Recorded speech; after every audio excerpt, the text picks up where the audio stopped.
Nice quality paint job here. 2005 Ford Ranger XLT. Of course, there has to be a car review of a small pickup truck. I mean, after all, we ended up in Texas, right? Ooh yeah, Thunder Ranger, gonna go save the motherfucking day, yeah, America. Fuck yeah. Alright, settle down there. You're just getting a little triggered there, sir. Just relax. This is a 2005 Ford Ranger XLT single cab pickup truck finished in Bloody Mary red and is powered by a 4.0 liter Cologne V6 and has four-wheel drive, which is alright, I guess. The Ford Ranger has a very special place in my heart, and that is because the very first time I ever drove, I was driving a Ford Ranger. My dad owns a 2003 Ford Ranger, and I was originally going to write a review about that truck because that was the first vehicle I ever learned to drive in. But sadly, it doesn't run or drive anymore, so no point in making an entire car review about a car that doesn't even work. Anywho, 2005 Ford Ranger XLT, a truck for the type of introvert that was attracted by the Alero of Oldsmobile and whose family's other vehicle alternative was a 2003 Ford Focus SE Comfort. Oh yeah, American everything, never mind the fact that everything else you own is made in fucking China. Yeah, that B-side joke you baby boomers murmur out into the heartland of America, all that does is muster up enough confidence to hand the keys to your eldest son and say, go easy on her.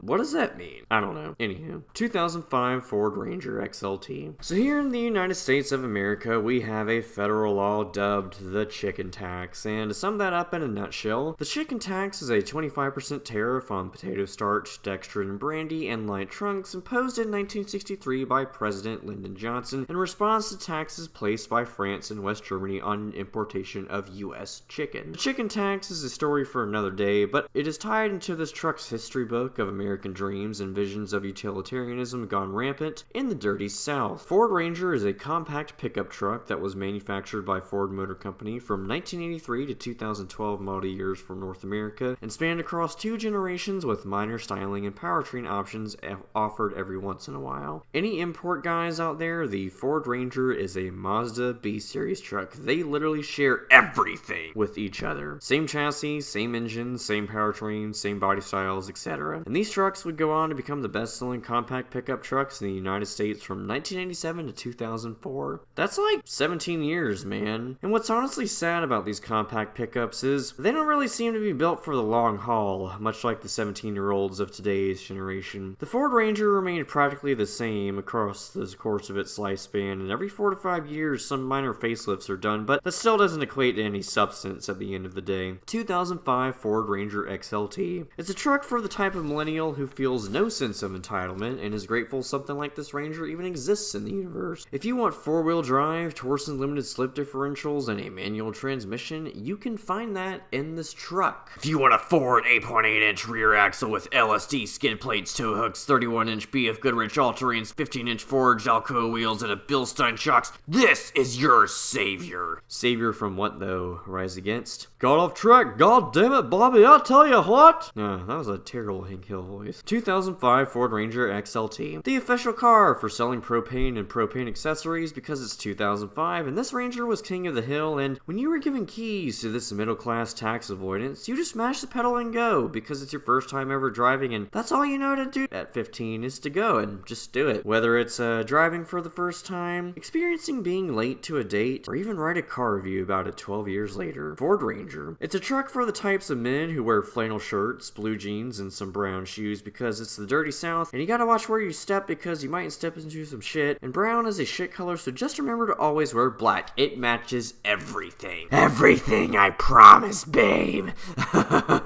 Sounds like something a metrosexual male would say. Alrighty then. 2005 Ford Ranger XLT. Your powertrains ranged from 2.3 liter Duratec inline 4s, 3.0 liter Vulcan V6s, or 4.0 liter Cologne V6s mated to a 5-speed manual transmission or a 4 to 5-speed slush box. This particular Power Ranger has the 4.0 liter Cologne V6 and a 5-speed 5R55 4xE automatic transmission. It makes 210 horsepower and 254 foot-pounds of torque, and if you have a 2010 and up Ranger, traction control was available. Not like you'd want that anyways, right? I mean, is a truck like this even safe to drive? Yes it is actually. In fact, the Ford Ranger was the first small pickup to introduce dual airbags as safety features, and even received an acceptable rating in frontal crash tests from the IIHS when first tested in 1998, while many of its competitors received marginal or poor ratings at that time, with the exception of the Toyota Tacoma 2005 Ford Ranger XLT, powered by 210 dick-matching bronies and 254 foot-pounds of lateral acceleration and 4.0 liters of 6 cylinders arranged in 60 degrees of fuel injection and push rods of force to create a plastic intake manifold. Wait, plastic? Plastic. Yeah, cash or plastic. Yes, this V6 has a plastic intake manifold because, ooh, it's plastic and we have to think about the environment, remember? Oh, you can find a Ranger that's able to run on a blend of corn and gasoline because it's 2005 and yeah, let's let Uncle Sam subsidize corn because fuck logic. Motorcraft 5W20 or 5W30 synthetic blend motor oil, no more than 6 quarts depending on year, make, and model. Look, I'm no Ford master technician, but Ford Motor Company makes up a pretty significant amount of history in the sanctuary of J. Over half my relatives all drive Fomoco products ranging from Escapes and Explorers and excursions on Mustang F-150s and Focus. Fire a gun. All we need is somebody to lean on. My moon leans to Taurus and Aries, which is oddly similar to this truck. Ford Ranger. If a Taurus got facelifted by an Escort and needed some utility, well, alas, your chariot awaits. How does this truck drive? Like a minivan with the Vulcan and Cologne V6s and a tin can with the 4-pots and manual trannies. If you do have all-terrain tires, it just groans and rattles, but remember, this truck weighs about as much as a Mustang does. It just doesn't have the urge to do burnout failures and running into cars and coffee patrons, resulting in endless memes on the internet because it's 2005 and the internet. Oh yeah, we got iPods and iTunes, and I'm linked into Windows XP and Safaris on Image Shack, and pictures of androids appeared on my Mac OS X, and computers, Yeah, the Ranger might be utilitarian as fuck, but it has computers, and one is called the GEM, or Generic Electronic Module. The GEM is basically the brain of this Ranger, and it makes noises when shit goes down, and occurs when opening and closing doors into the networks of WordPress articles about obscure noises made by machines with a 4-letter blue oval, and a name of a person charged with protecting and preserving protected parklands, or an elite American Light Infantry Spec Ops unit, or a minor league baseball team in Surprise, Arizona. Well, surprise! This is a single cab truck. Good luck adulting in there. Now, Edsel, listen. Your name lived on and is about to live on again, as rumor has it the Ford Ranger is returning to North America in the next few years. Oh man, some exciting shit is happening in the future. The future. The future of the Ranger lives on. The future of this Ranger is, well, out in the woodworks in the heartland of America. On to the next chapter as we ended up in Texas. So long, Lone Ranger. The end. Oh wait, I forgot this lane still goes. Follow me to Hooters bumper sticker to make it a real Ford. Follow me to Hooters. I hear you. That's how you make a Ford, man.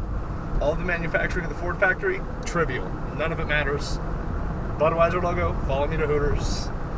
Truck nuts. Truck nuts. That actually increases horsepower. That's scientifically proven. Yes. That increases Truck horsepower. nuts make more power.